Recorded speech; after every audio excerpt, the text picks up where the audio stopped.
Okay, so what is your name and where are you from?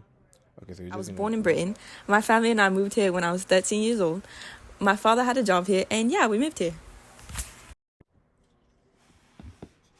Okay, so what do you identify as the most important or distinct practice of your culture?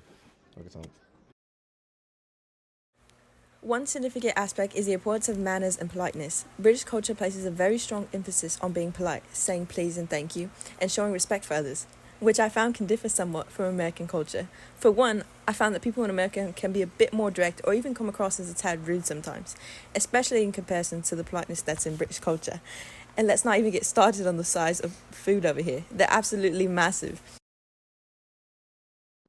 okay, so you're saying something about like how we walk different. Could you elaborate? I don't know, it's a bit hard to explain. Like when I first came here, I noticed that people tend to walk with a bit more purpose, if you will. It's like they have this briskness to their step, as if they were on a mission to get somewhere. Whereas back in Britain, there's a bit more leisurely pace to our walking, a sort of relaxed stride that reflects a laid back attitude. Do you get me? Okay, so how are gender roles addressed in your culture? Right, so in Britain, there's still this expectation for women to be primary caregivers and manage household responsibilities, even though things are slowly changing. We're definitely facing challenges in achieving full gender parity, particularly when it comes to equal pay and representation in certain industries. But I've also seen a growing acceptance of gays, we'll call them, which is a positive step forward.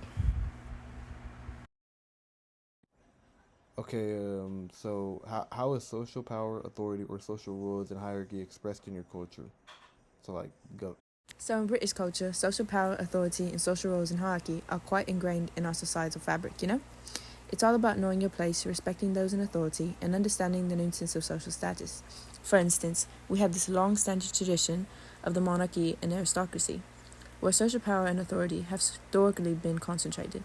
Even though the influence has diminished over time, there's still a certain reverence for the royal family and those with titles and noble lineage.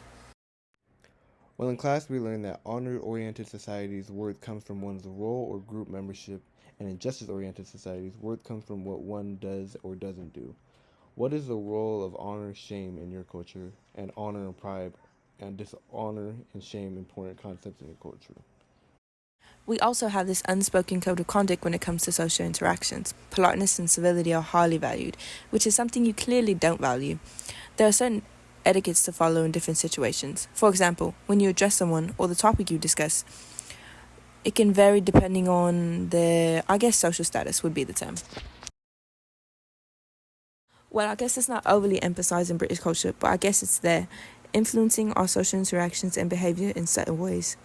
Honor and shame may not be as explicitly highlighted as in some other cultures, but they certainly play a significant role in shaping our perceptions of reputation and integrity.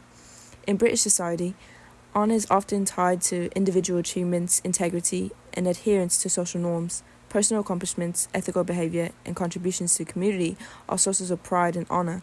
On the flip side, actions that deviate from expected norms can bring out the feelings of shame or embarrassment, potentially tarnishing one's reputation.